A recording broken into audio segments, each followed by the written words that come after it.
Hello friends, आप सभी का मेरे यूट्यूब चैनल पे स्वागत है। आज हम लोग कक्षा 12 के प्रथम चैप्टर बायोलॉजी का जो प्रथम चैप्टर है पुष्पी पादपों में लैंगिक जनन यानी sexual reproduction in flowering plants के बारे में अध्ययन करेंगे। ठीक है, आज हम जानेंगे कि पुष्प क्या होता है, उसके कितने भाग होते हैं। ठीक है, तो वीडियो को अंत तक देखिएगा, इसकी बिल्कुल मत करिएगा। तो चलिए शुरू किया जाए। पुष्पी पादपों में लैंगिक जनन का स्थान पुष्प होता है।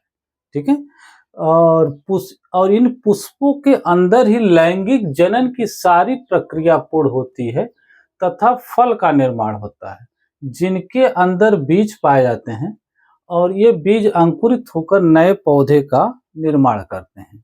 ठीक है, तो एक्चुअली जो आज तक आप जानते हैं कि पुष्प लिया, फूल लिया, सूंघा और फेंक दिया। ठीक है, आज हम आपको बताएंगे कि पुष्प के अंदर क्या-क्या चीजें पाई जाती हैं, कौन नर भाग है, कौन मादा भाग, इन सारी बातों पे चर्चा होगी। ठीक है, तो सबसे पहले हम जान लेते हैं कि पुष्प क्या होता है। पुष्प एक प्रकार का रूपांतरित प्ररोह है जो आवृत बीजी पौधों में लिंगी जनन के लिए जिम्मेदार होता है। ठीक है, सेक्सुअल रिप्रोडक्शन के लिए जिम्मेदार होता है। तो ये जो फ्लावर आप देखते हैं, तो ये फ्लावर कोई ऐसी चीज नहीं कि जो है रंगीन दिख रहा है, आपने वह जो है आपने उठाया, सूंघा, फेंक दिया। उसका एक विशेष काम है। विशेष काम कौन सा है? लिंगी जनन करना, सेक्सुअल रिप्रोडक्शन करना। ठीक है, यानी flower is the modified condensed suit of angiosperms which is meant for sexual reproduction. तो आप इसकी परिभाषा को नोट करते चलिएगा और कक्षा 12 में कितना लिखना है यह भी इस पे हम चर्चा करेंगे। आप इसको लाइन बाय लाइन नोट करते चलिएगा। ठीक है, तो आप देख रहे हैं कि पुष्प के प्रकार का रूपांतरित मॉडिफाइड जो सूट है, प्रोरो है, जो आवृत बीजी पौधों में लिंगी जनन के लिए जिम्मेदार है। ठीक है, और वनस्पत विज्ञान की वह शाखा जिसके अंतर्गत हम फूलों का अध्ययन करते हैं उसे पुष्प विज्ञान या एंथोलॉजी कहते हैं। कंपटीशन वगैरह में पूछ लिया जाता है कि एंथोलॉजी क्या है। तो एंथोलॉजी का मतलब फ्लावर की स्टडी करना ही एंथोलॉजी है। ठीक है, और ये देखिए दुनिया का सबसे बड़ा पुष्प का नाम क्या है? रेफ्लेसिया का जो पुष्प है वह सबसे बड़ा पुष्प है और इसकी जो चौड़ाई होती है लगभग 1 मीटर होती है।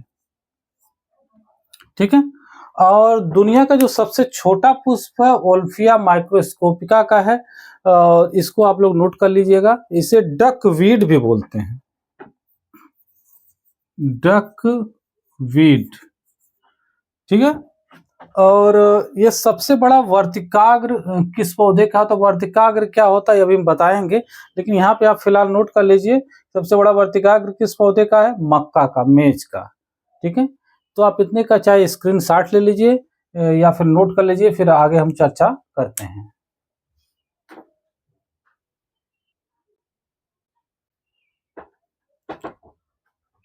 साथियों, अब हम अगला टॉपिक हमारा है पुष्प की संरचना, स्ट्रक्चर ऑफ फ्लावर। ये देखिए हमने एक पुष्प बनाया हुआ है, ये आप एग्जाम में बना लीजिएगा।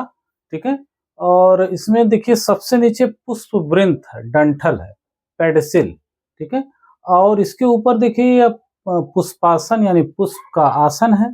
ठीक है, और देखिए हरे कलर की जो संरचना बनी है इसे वाह्य दल कहते हैं, और जो रेड कलर की संरचना है इसे दल कहते हैं यानी पेटल कहते हैं। ठीक है, और ये बीच में आप देख सकते हैं कि 3 भागों में बटा हुआ है।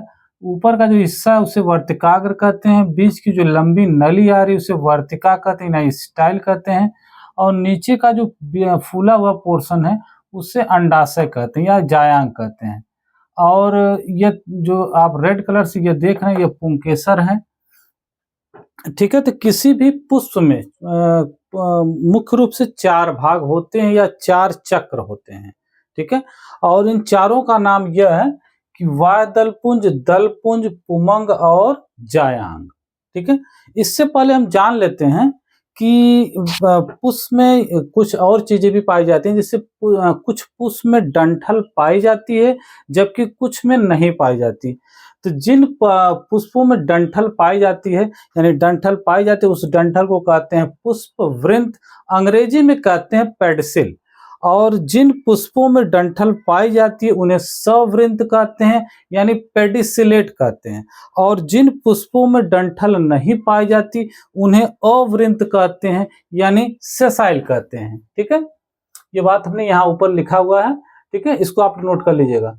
और ये जो पुष्प की जो डंठल है या पुष्प वृंत है, ये ऊपर जाकर के थोड़ा सा चौड़ा तस्तरी नुमा हो जाती है, जिसे कहते हैं पुष्पासन, यानी पुष्प का आसन, या इसको अंग्रेजी में थैलेमस कहते हैं।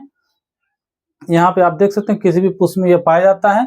ठीक है, अब किसी भी पुष्प में मुख्य रूप से 4 भाग होते हैं या 4 चक्र कह सकते हैं आप। तो इनके नाम है बाह्य दलपुंज, अंग्रेजी में कैलिक्स कहेंगे। दूसरा है दलपुंज, इसे अंग्रेजी में कोरोला कहेंगे। तीसरा है पुमंग, इसे अंग्रेजी में एंड्रोसियम कहेंगे। चौथा है जायांग, इसको अंग्रेजी में गायनोसियम कहेंगे। और ये वाय दलपुंज की यूनिट है, यहाँ पे हम लोग जान लेते हैं कि वाय दलपुंज की यूनिट को वाय दल कहते हैं, अंग्रेजी में सेपल कहेंगे। दलपुंज की यूनिट को दल कहते हैं, अंग्रेजी में पेटल कहते हैं। और पुमंग की यूनिट को पुंकेसर कहते हैं, अंग्रेजी में स्टैमेंस कहते हैं। ठीक है, और जायांग की यूनिट को स्त्रीकेसर कहते हैं, अंग्रेजी में पेस्टिल कहते हैं। ठीक है, तो यह थे पुष्प के भाग। और यहाँ पे आप देख सकते हैं कि यह पुष्प में चारों भाग दिखाया गया है।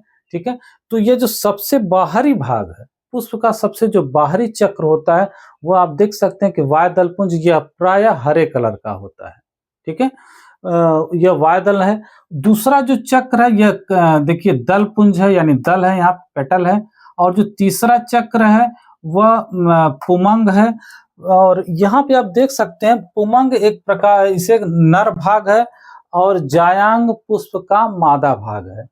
और वाय दलपुंज और दलपुंज ये जो है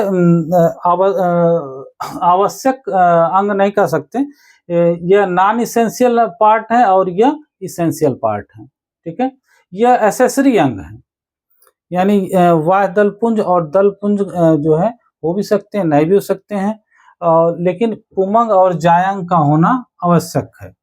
तो ठीक है, तो यहाँ पे आप ये फिगर का भी एक स्क्रीनशॉट ले लीजिएगा। ठीक है, उसके आगे हम चर्चा करते हैं।